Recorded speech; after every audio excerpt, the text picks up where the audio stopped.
खुर्रम दस्तगीर साहब नून लीग के सीनियर रहनुमा हैं, हमारे साथ मौजूद हैं। खुर्रम साहब बहुत शुक्रिया। आज एक बड़ा तवील आपका दिन था, बड़ा टफ दिन था, उसके बावजूद आपने प्रोग्राम के लिए वक्त निकाला। आज ज़ाहिर प्रोग्राम का इब्तिदाइया भी दिन की मुनासबत से थोड़ा तवील था, वो भी आपने सुना। अब खुर्रम साहब, बहरहाल आखिर में हुकूमत कामयाब तो हो गई है, इत्तेहादियों के तहफ़्फ़ुज़ात, अपोजिशन का शोर शराबा, हंगामा, एहतजाज, लेकिन आखिर में कामयाबी तो हुकूमत को ही मिली है, बिल्स तो उसने पास करवा ही लिए। बिस्मिल्लाहिर्रहमानिर्रहीम। मैं अभी चंद मिनट पहले तक अपोजिशन के एहतजाज में शामिल था, लेकिन आप प्रोग्राम के लिए मैं यहाँ अपोजिशन के चैम्बर में मौजूद हूँ। हुकूमत ने अगरचे एक अददी अक्सरियत साबित की अपनी, लेकिन अगर आप करें तो तमाम तर कोशिश के बावजूद वो ऐवान में जो वजारत उज़्मा के लिए मेजॉरिटी चाहिए 171 को, उससे शॉर्ट थे। उन्होंने भी बड़ी कोशिश की अपनी तरफ से, लेकिन वो मेजॉरिटी चाहिए उसमें वो नाकाम हो गए। 168 थे, उनके 4 वोट कम थे। 168 थे, वो 4 लोग उनके कम हैं कि अगर ये नो कॉन्फिडेंस मोशन होता तो फिर गालिबन वो सक्सीड ना होते, कामयाब ना होते। तो अपोजिशन को तो इससे एक जरूर एनकरेजमेंट मिली है, हमारा हौसला बढ़ा है कि हुकूमत जो है वो कंसिस्टेंटली अपनी जो डिसाइसिव मेजॉरिटी है, फैसला को न वो साबित करने में नाकाम। दूसरा इशू ये है कि हमने अरबाब साहब को कहा है कि अभी चंद मिनट पहले जिस फाशिस्ट तरीके से स्टेट बैंक की जो गुलामी का बिल है उसको बुलडोज किया गया, वो बहुत ही परेशान की बात है, क्योंकि रियासत पाकिस्तान की जो मुआशी पॉलिसी खुद मुख्तारी है उसका एक बाजू काट दिया। ठीक है, 2 बाजू होते हैं, एक है फिस्कल पॉलिसी जो टैक्स की पॉलिसी है या सब्सिडी की पॉलिसी है, वो दूसरा जो उसका बाजू है वो मॉनेटरी पॉलिसी है जिसमें इंटरेस्ट रेट होता है, जिसमें आप मुख्तलिफ तरीकों से बैंक्स को फैसिलिटेट करते हैं।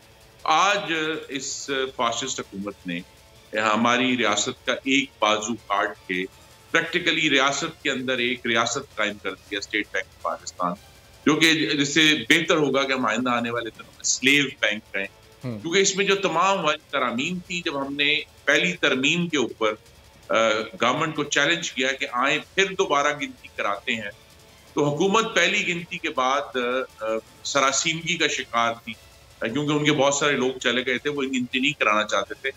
उन्होंने उससे फरार इख्तियार किया और वो पूरा बिल जो है वो बुलडोज करके आने वाले दिनों में पाकिस्तान की रियासत के लिए और उसकी जो मुआशी खुदमुख्तारी है उसका एक बड़ा मैं कहूँगा गंभीर सौदा कर दिया है।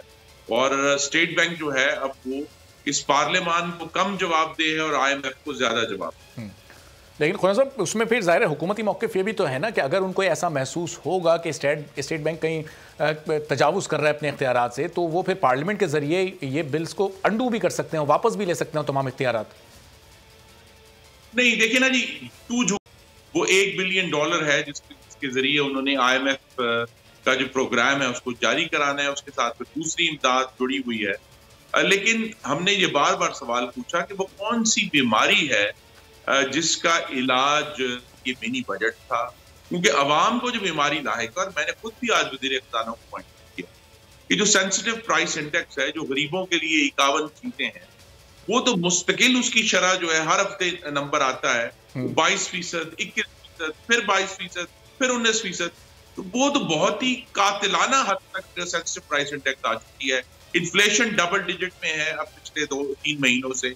और जो असल खौफनाक बात है कि फूड इन्फ्लेशन जो है पाकिस्तान में, एशियाई बर्तनों की महंगाई जो है वो मुस्तकिल तौर पे डबल डिजिट्स में है, वो 10 से नीचे नहीं जा रही।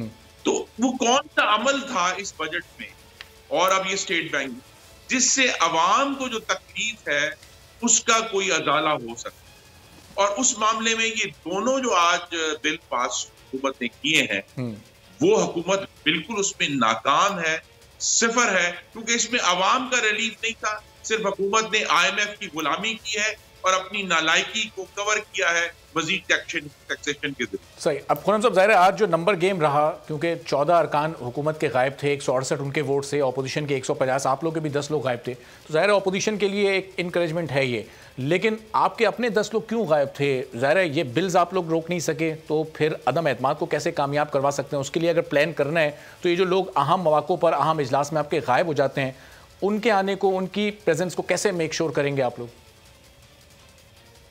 جی کچھ اراکین تو بیمار ہیں اور کچھ جو ہیں وہ ملک سے باہر ہیں, پاکستان پیپلز پارٹی کے بھی اور مسلم لیگ نون کے. لیکن جب بھی یہ اگر آنے والے ہفتوں میں عدم اعتماد کی تحریک لائی جاتی ہے, چاہے اسپیکر کے خلاف ہو یا وزیر اعظم کے, اس میں ہم اس بات کو یقینی بنائیں گے کہ بیرون ملک تمام خواتین حضرات ہیں وہ بھی یہاں موجود ہوں. ابھی میں آپ کے ناظرین کو یاد کرا دوں کہ 17 نومبر کو جو جوائنٹ سیشن تھا اس میں مسلم لیگ نون کی 100% حاضری تھی, یعنی ہمارے 83 MN اور 16 جو سینیٹر حضرات خواتین ہیں وہ سب کے سب موجود تھے. اب چونکہ محترمہ شائستہ پرویز کا اضافہ ہو گیا ہے, وہ منتخب ہو گئی ہیں اللہ تعالیٰ کے کرم سے.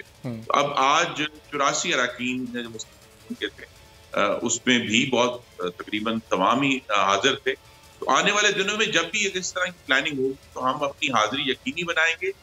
زیادہ یہ معاملہ ہے کہ اگر آج حکومت یہ سمجھتی ہے کہ شاید ان بلوں کو پاس کرانے سے اس کی کوئی کامیابی ہوئی ہے, لیکن اصل میں تو ان بلوں کے پاس ہونے سے پاکستان میں مہنگائی کا اگر کوئی رہا سہا کوئی جگہ رہ گئی ہے وہ مزید سیلاب آئے گا.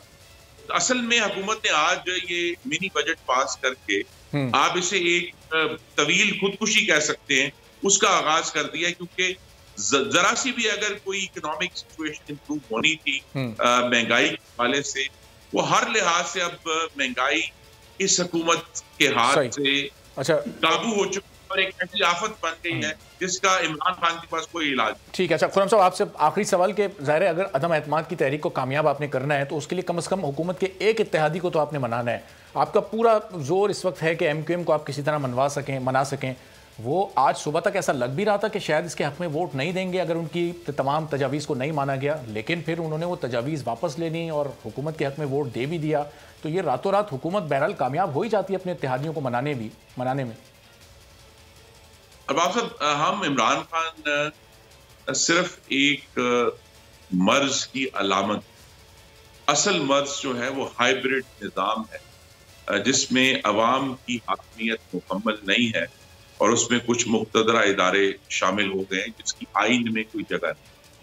اصل تو جو جد و جہد ہے وہ یہی ہے کہ پاکستان میں رہنے والے جو میرے بھائی اور بہنیں ہیں چاروں صوبوں میں یا گلگت بلتستان میں, آزاد کشمیر میں, ان کا حق حاکمیت ہمیں حاصل کرنا ہے. اگر عمران خان کی حکومت گرانے کے باوجود ہم اسی ہائیبرڈ نظام میں رہتے ہیں تو یہ کوئی کامیابی نہیں ہوگی. اسی لیے اب کوشش یہی ہے کہ جو عدم اعتماد ہوگا وہ اسی صورت میں ہم آگے لے کر چلیں گے کہ اس کے نتیجے میں بننے والی جو نئی حکومت ہے وہ فوری طور پر نئے صاف شفاف اور مداخلت سے پاک انتخابات کرائے. یہی ہمارا مقصد ہے. جلد از جلد ہم اس اپنے مقصد کو حاصل کریں. ٹھیک ہے, بہت بہت شکریہ خرم دستگیر صاحب.